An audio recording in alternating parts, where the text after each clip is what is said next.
Alright, so Moses and his bro are like on their way back to Egypt to go hit up Pharaoh. And they go back to Egypt and they hit up Pharaoh and they're like, "Hey Pharaoh, what's good?" And Pharaoh's like, "Nothing's good. I'm gonna make everybody's lives worse for almost no reason. Why are you distracting the Jews from their work? I know how I'll solve this problem. I'll make them work harder." You know how they need straw to make bricks? And I make them make bricks, and I give them straw, and then I make them make bricks with the straw. Well, guess what? I'm not gonna give them straw anymore, but they still gotta make the exact same number of bricks because I'm Pharaoh, being a dick for no reason. Or more accurately, because God is making me be a dick so he can be famous. But he doesn't actually say that part, because that part's implicit, like in previous parts of the Bible.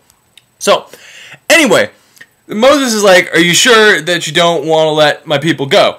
And Pharaoh's like, "Nope, fuck that." And Moses is like, "Okay, fine, I'll leave and I'll come back tomorrow." He comes back the next day and he's like, "I'm a messenger from God." And Pharaoh's like, "Bullshit, prove it." And Moses is like, "Hey, you see this staff right here? I'll throw it at the ground, bam, it's a snake." And Pharaoh's like, "Fuck that. I've got 3 magicians right here who can do that exact same thing." So he calls out his magicians and they all do the exact same thing. They all make snakes out of their staffs. Apparently this is like a really popular magic trick back in Bible days.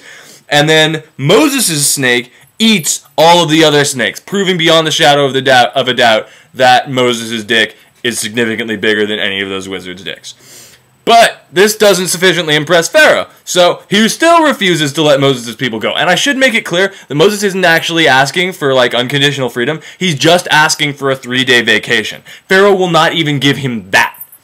So Moses leaves, he comes back the next day and he's like, "Alright, you still don't want to let my people go?" And Pharaoh's like, No, fuck that." And Moses is like, "Alright, well, your water is blood now.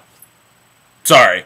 And Pharaoh's like, "Oh, fuck, my water's blood." And that sucks, right? But he somehow gets it into his head that he wants to make his wizards try and do the exact same thing. So Moses turns the water into blood, and then his wizards also turn all of the water into blood. So all of the water is double blood now, which is even worse to drink than regular blood. And this persists for 7 days. No one can survive without water for 7 days. No one. Everyone should be dead. But no, I bet God keeps them alive just so he can continue to torment them with the remainder of the plagues.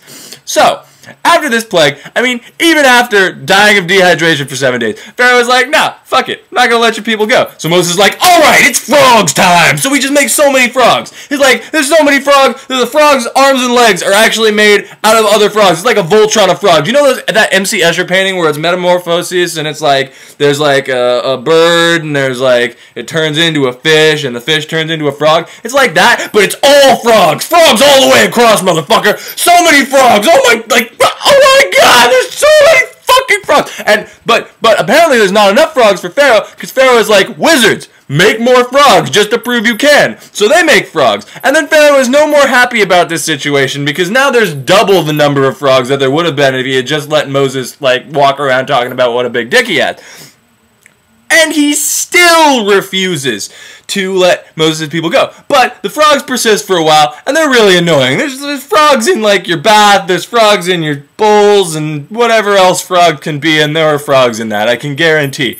So finally Pharaoh calls Moses in, and he's like, "Alright, Moses, I'll let you guys go if you just get rid of these frogs." And Moses is like, "Alright, sweet." So he gets rid of the frogs, and he comes back the next day, and Moses is like, "Psych! Fooled you!" And Moses is like, "Oh, well, shit, I guess I have to do more plagues on you now. Like mosquitoes!" So mosquitoes come, and they sting the fuck out of everyone. And the wizards try and do the mosquitoes too, but they're having a hard time concentrating because they're covered in fucking mosquitoes. So that doesn't go very well for them. And Pharaoh's like, "Alright, get rid of the mosquitoes, I'll let you guys go." Moses is like, "Okay, mosquitoes gone." Pharaoh's like, "Psych!" Moses is like, "Fuck, horseflies!" So horseflies are all the fuck over everywhere. And Pharaoh's like, "Alright, get rid of the horseflies, I'll let you go." Moses is like, "Horseflies are gone." Boom! Pharaoh's like, "Psych! Fuck you!" So then Moses is like, "Alright, what do I do? What do I do now? What do I do now?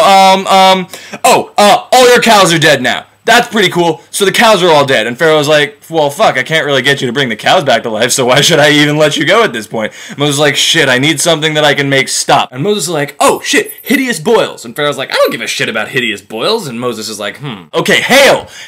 So there's hail in the fucking room just coming out of the ceiling, hitting everybody, breaking all your crops, breaking all your house, breaking all your face, except on the place where the Jews live." So I don't understand why all the Egyptians didn't just go there, And then they could have just solved all of their problems. But no, they're apparently not that intelligent. So all the hail shit happens, and then Pharaoh's like, okay, make the hail stop. I'll totally let you go. Moses is like, you're not gonna let me go, are you? Pharaoh's like, nope, but let's continue this charade. And Moses is like, all right. So he stops the hail, and then Pharaoh is like, psych. And then Moses is like, I knew you were gonna do that, man. And at this point, all of Pharaoh's like dudes, all of his royal attendants and everything are like, man, like seriously, we need to like scale back on the getting murdered and losing all of our crops thing. Why don't you just let all of these Jews go? All we're using them for is making bricks. We have enough bricks. We don't even need any more bricks.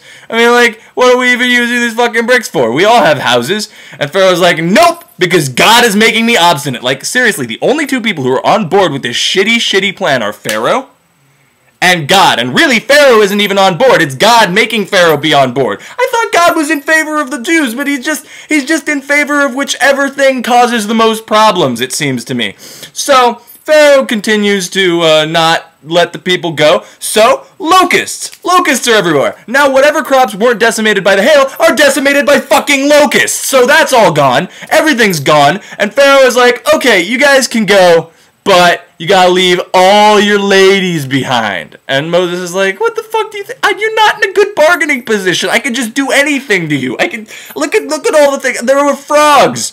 That was like number 2 was frogs. We're up to hail and locusts now. And Pharaoh's like, shit, fine. Well, I'm still not gonna let you go then.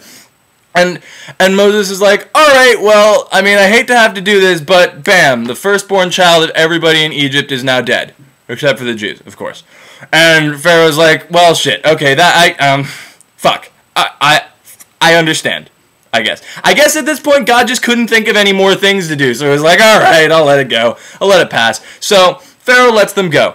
And they all gather up all their shit, and they're about to leave the city, and God uses his God magic to make all of the Egyptian people really well disposed towards the Jews, and just give them, like, all of their gold and jewelry. Now, why didn't he just do this in the first place? He could have just, like, had Moses roll in there, be like, hey guys, let's get out of here. All the Egyptians are well disposed towards you now, here's all of their money. That could have been step 1, instead of, like, murder, lightning, blood, frogs, mosquitoes, every kind of bug, every kind of, like, things falling out of the sky kind of thing. Everybody dies. No, you could have. But, like I said, that's not how God's mind works, so instead we've got this murderful fuckfest, and everybody packs up their shit, and they get the fuck out of Egypt, and the rest is a story for another time.